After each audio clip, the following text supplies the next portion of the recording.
message of my performances. Don't be scared of yourself. Get out there and be vulnerable to experience life. If you stay in with your vulnerability and you keep it inside, it's like keeping in your own fart. It's just painful. Don't keep your heart inside. Express yourself. Show the world your soul, your shining light.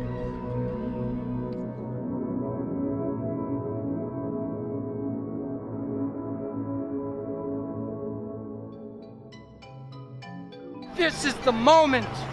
We all fart. Don't be scared of your own fart. Live in the now, because you're awesome. And you don't need me to tell you that. You already know. Let the heart rip.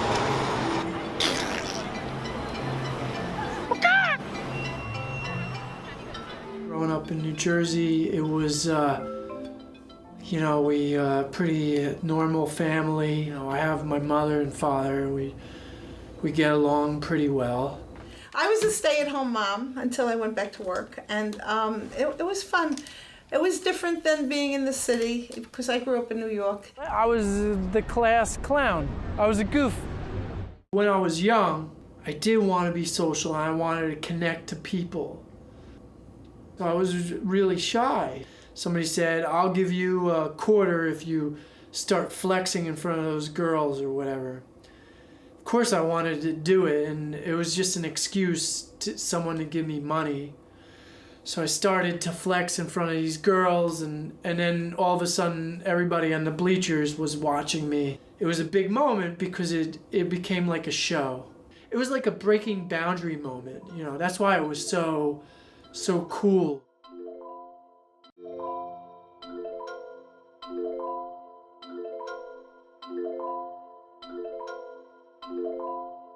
I just said there was soccer and football, and I said, you know what, I want to try something new. I'd do football. And my mother said, you're going to get injured. You shouldn't do that. Don't do it. It's a terrible sport.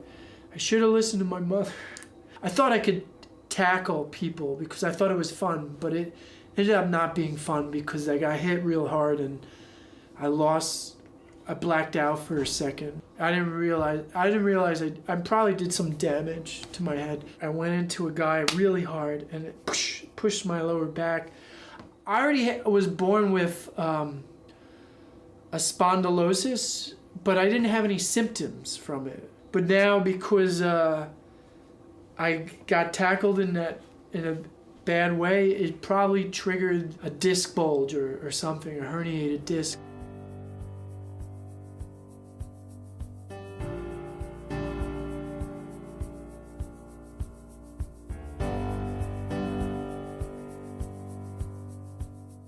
Sometimes you have this disorder and you don't have to identify with your disorder and you can still be a popular person. But maybe I identified with it, and I identified with people treating me in a way like they thought I was slower or they were making fun of me. I mean, I was put in special ed and they gave me some kind of disorder like central auditory processing disorder. And I don't know, because that affected my ability to talk to people in a way. In his second year, I guess it was his third year, because he was 1 year in Emerson, and then he was at Ithaca, and then I think the second year he dropped out, and then he came home, and he wasn't in a good place then.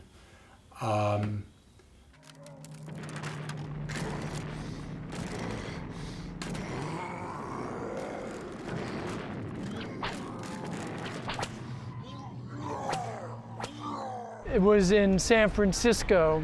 I was living there for 8 months because I needed to escape New Jersey. I put on a white dress and I would buck like a chicken. I would lay plastic eggs. I would hold them inside the dress and I would drop them. And I would run around in the college campus and and make people laugh, and it felt good. I don't know, I had mixed feelings about it because before that he was filming, and doing some very interesting projects, and successful at it. And then he kind of, gradually at first, and then more so later on, got into the street performing and performing in clubs at night. But he explained to me, that the filming, as good as he was becoming at it, was very intense when he got to the editing session. I mean, he closed up and lose contact with people.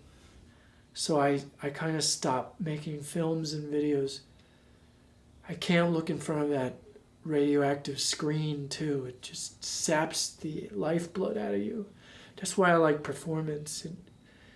At least you get energy from the audience. Down to your deepest essence. Everybody's vulnerable. We're all sensitive, scared, nervous, vulnerable. I see the world as very dirty, painful. A lot of people look at my eyes and they see sad eyes.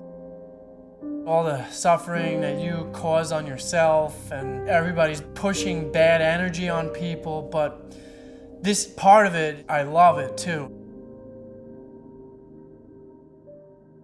And he said getting out there got him to be with people more, and he was enjoying that much more. I had to do it. I was aching to get that audience or make people laugh. I fulfilled a spiritual need within me. Like I tell my mother and my father, I just made it, I gave a positive message internationally to the entire world. I did something that was important, and my parents are like, well, when are you gonna be more successful so you don't have to worry about money all the time, or make a consistent living? I looked at one of his papers somewhere along the line, and I could see this was a life thing for him.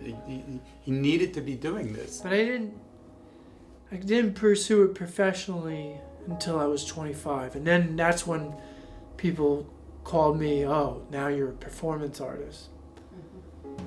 I think, when I tell people Matthew Street performs, and they say, "What? What's that?" I say, "Well, you see in New York, you see people doing it all the time." When I change it to performance art, so that's what we say now.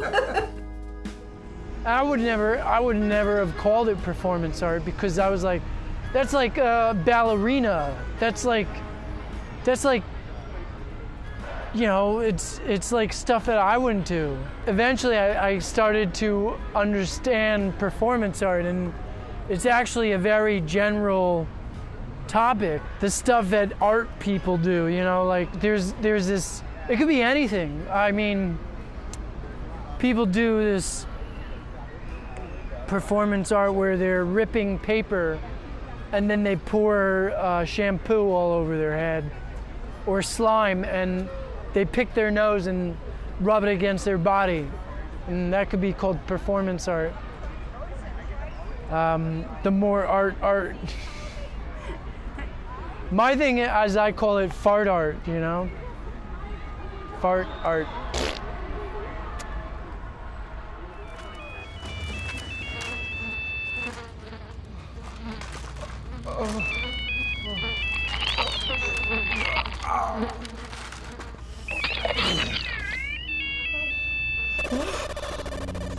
A message from her. I'm not gonna even answer it.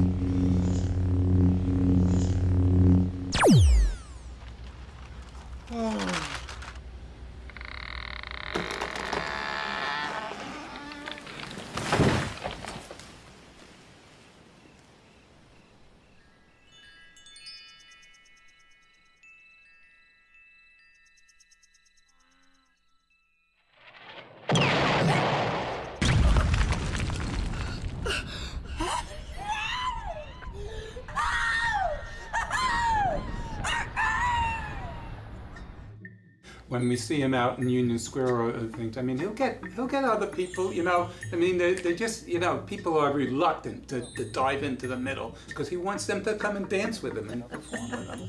But he starts to draw them in, you know.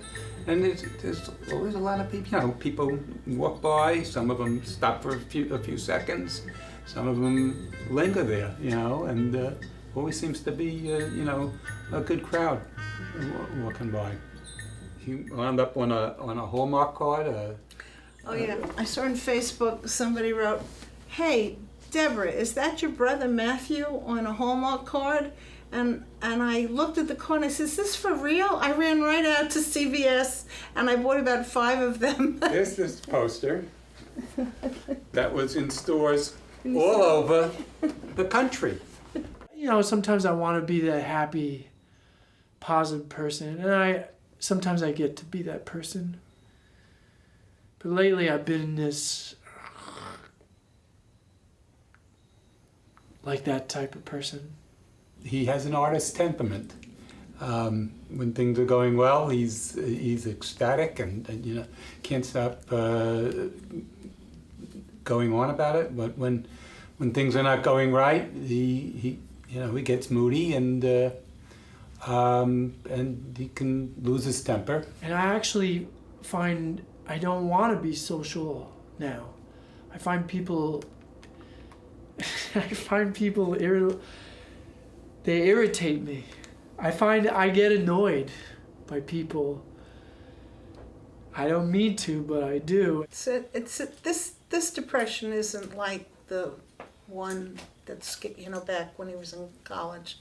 This is part physical things that are going on with him right now. Hey,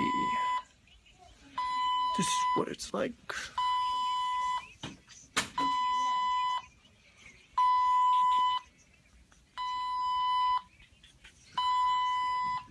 To be at a hospital. We not stopping him. He's seeking out his own help and he's trying to help himself. When I get depressed or in my head, in this diseased head state, I say, "Oh, I wish I was dead already. I wish I was dead."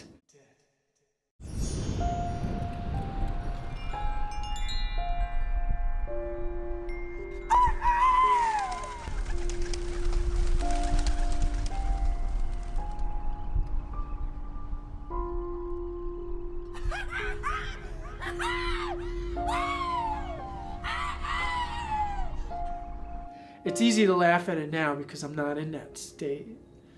But, you know, it's actually more, I don't feel so bad about saying, "Oh, I want to die already," because it's actually more typical to a lot of people. I still like performing though because it gives me something to do. I still like making people laugh. But it's like I started getting more irritable around, like, I'm 37 now, and I started getting irritable around 34, 35. So these last 3 or 4 years, I've been a little more going towards this. Just like you get older, you get more irritable. Anything you love becomes stressful. Right now, I think I'm receiving the side effect of my insanity, of just being a one-track minded person. I just have to learn how to balance my life so I can really, really do something. I hope I get a second chance. I will get a second chance. Sorry.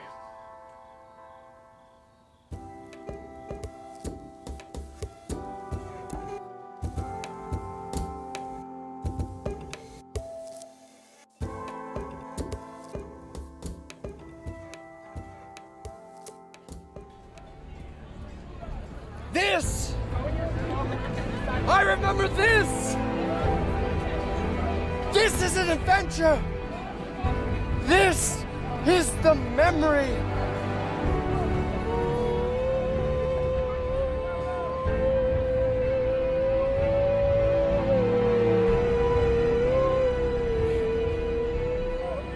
advice do you have for younger generations? Younger generations?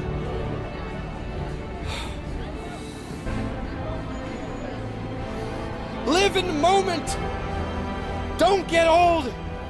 Don't judge people, because you can't be free if you judge people. Love now. Create. Inspire.